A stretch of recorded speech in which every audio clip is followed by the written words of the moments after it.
Starship Flight 13 did not leave the pad, but for SpaceX investors, that may not be the most important part of the story. The headline is the abort. The real story is what SpaceX was trying to fly. Flight 13 was not just another Starship test. It was supposed to be the first Starship flight carrying next-generation Starlink V3 satellites.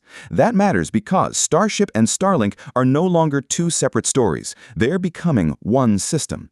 And when you look at the mission that way, the abort is not the thesis. The abort is the cost of trying to build the machine that could make the thesis work. So let us break down what happened, what the mission was designed to prove, and why Starlink V3 may be one of the most important SpaceX investor signals this year. As of July 16, SpaceX attempted Starship Flight 13 from Starbase in South Texas. The launch window opened at 5:45 p.m. Central Time. The vehicle reached engine ignition, but the launch was automatically aborted. According to Spaceflight Now, on-screen telemetry showed 4 engines that apparently did not ignite as anticipated. Elon Musk posted that some of the engines did not start, triggering an automatic launch abort, and said the next launch attempt would hopefully be in a few days. That is the short version. The investor version is more interesting. An automatic abort at ignition is not the same thing as an in-flight failure.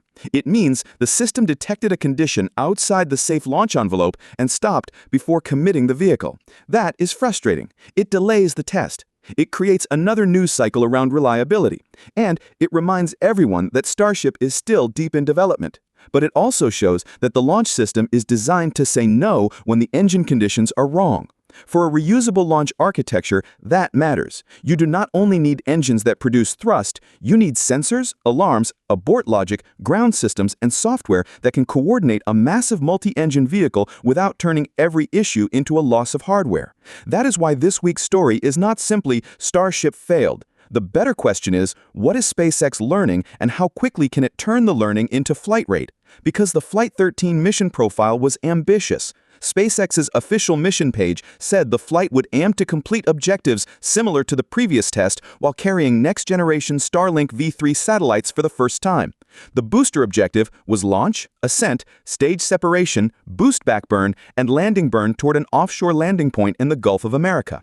The Starship upper stage objectives were even more important for the investor thesis. Deploy 20 Starlink V3 satellites, relight one Raptor engine while in space, then complete controlled entry, descent, and splashdown in the Indian Ocean. That is not one test. That is several tests stacked together. The first is launch reliability. The second is stage separation and booster control. The third is satellite deployment. The fourth is in-space engine relight. The fifth is heat shield and entry data. Each one matters, but the Starlink V3 payload is the strategic center.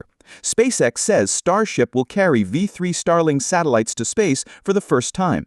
The goal is to greatly expand network capacity and user speeds. For this initial test, SpaceX planned to deploy 20 satellites. They would extend solar arrays and antennas. They would attempt to connect with the larger Starlink constellation using high-capacity lasers. They would stay on the same suborbital trajectory as Starship and demise on re-entry roughly 20 minutes after deployment. In other words, this was not meant to build the permanent constellation yet.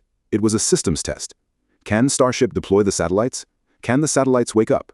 Can they extend hardware? Can they communicate? Can they link into the larger network? Can SpaceX collect data quickly enough to improve the next version? This is why the mission is important, even before the satellites become operational. Starlink V3 is potentially the bridge between Starship development and Starlink economics.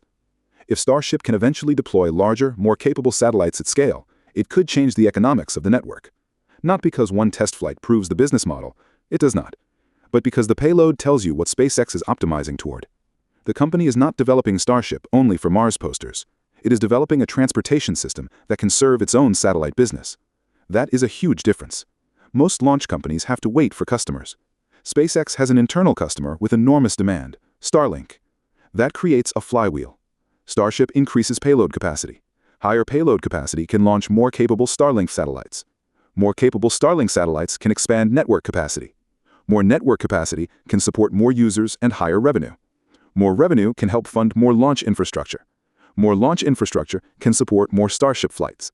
That is the bull case in one loop. But this week also shows the bear case. The flywheel only works if Starship becomes reliable enough and frequent enough. If every flight requires long investigation cycles, if engine start reliability remains difficult, if re-entry data keeps revealing major redesign needs, then Starlink V3 deployment does not scale quickly. And if V3 deployment does not scale quickly, then the near-term investor story leans more heavily on Falcon, current Starlink, and government launch, rather than the full Starship-enabled future. That is why I think this abort is a useful signal. It does not destroy the thesis, but it keeps the timeline honest. SpaceX is trying to move from spectacular prototypes to infrastructure operations. That transition is hard. Prototypes can fail loudly. Infrastructure has to work repeatedly. That is the gap Starship has to cross. The official Flight 13 page also included several details that matter beyond Starlink V3. SpaceX said Super Heavy had hardware modifications to improve relight reliability, along with updates to engine alarms and aborts to match the conditions seen in the multi-engine flight environment.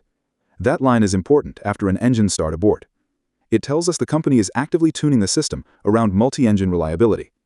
The previous flight had issues during boostback, including multiple engines that failed to relight. So Flight 13 was supposed to test whether modifications could improve that part of the system. On the Starship upper stage side, SpaceX said there were propulsion modifications to address an engine-out issue from the previous flight. Flight 13 also planned a single Raptor relight while in space. That matters because in-space relight is not a side quest. It is a requirement for future operational missions. If Starship is going to deploy satellites, move payloads, support orbital refueling, or perform more complex missions, it needs reliable engine relight beyond the atmosphere. Then there is the heat shield. SpaceX planned several heat shield experiments, including modified tile attachment mechanisms, load-sensing tiles, and satellites equipped with cameras to scan Starship's heat shield and transmit imagery. Think about that. The payload was not only a Starlink test. Part of the payload was also a way to inspect Starship itself. That is classic SpaceX. Use the mission to test the vehicle, use the payload to inspect the mission, use the data to redesign the next flight. This is why investors have to watch the details, not just the launch outcome. If you only ask, did it launch, you miss the operating system behind the company. The question is whether SpaceX is compressing the learning cycle.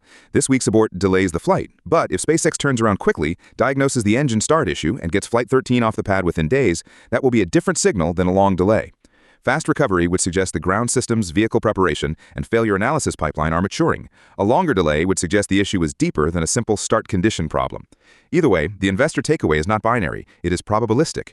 What changed about the odds that Starship becomes operational infrastructure? What changed about the timeline for Starlink V3 deployment? What changed about confidence in Raptor reliability? What changed about confidence in heat shield iteration?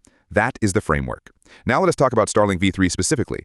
The current Starlink business is already strategically important, but V3 is the part that could make the Starship-Starlink integration obvious. If V3 satellites are larger, more capable, and designed around Starship's capacity, then Falcon 9 is no longer the ideal deployment vehicle for the future constellation architecture. Falcon built the network. Starship may be the vehicle that scales it. That is the investor story. Falcon 9 proved reusable launch. Starlink created internal launch demand. Starship is supposed to unlock the next capacity step. V3 satellites are the first payload class that makes that future concrete. This is why a suborbital test deployment can still be important. The satellites are not staying in orbit, they are expected to re-enter, but the test can still prove deployment mechanics, power-up sequence, array extension, antenna behavior, laser link attempts, and imagery collection. That is enough to reduce technical uncertainty, and technical uncertainty is one of the biggest hidden variables in SpaceX valuation. Private market valuations often compress many stories into one number, but the real value depends on which milestones become repeatable. Falcon reuse became repeatable. That changed SpaceX. Starlink launches became repeatable. That changed SpaceX again. If Starship deploying V3 satellites becomes repeatable, that could be the next major transition. But we are not there yet. Flight 13 has to fly. Then it has to complete enough objectives to give SpaceX the data it needs. Then SpaceX has to iterate. Then the system has to become frequent. That is the path from prototype to platform. For this week's video, my conclusion is simple. The abort is the headline, but it is not the thesis. The thesis is that Starship and Starlink are converging. Flight 13 was designed to test that convergence by putting Starlink V3 satellites on Starship for the first time. If SpaceX can make that work repeatedly, Starship stops being just a giant rocket experiment and starts looking like the deployment engine for the next version of Starlink. That is why investors should pay attention. Not because every Starship flight will be clean. They will not be.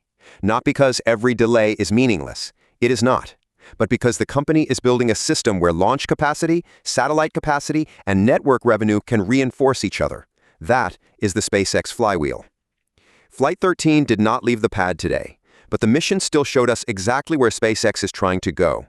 And if the next attempt flies, the real thing to watch is not just liftoff. Watch the V3 satellites. Watch the Raptor relight. Watch the heat shield data.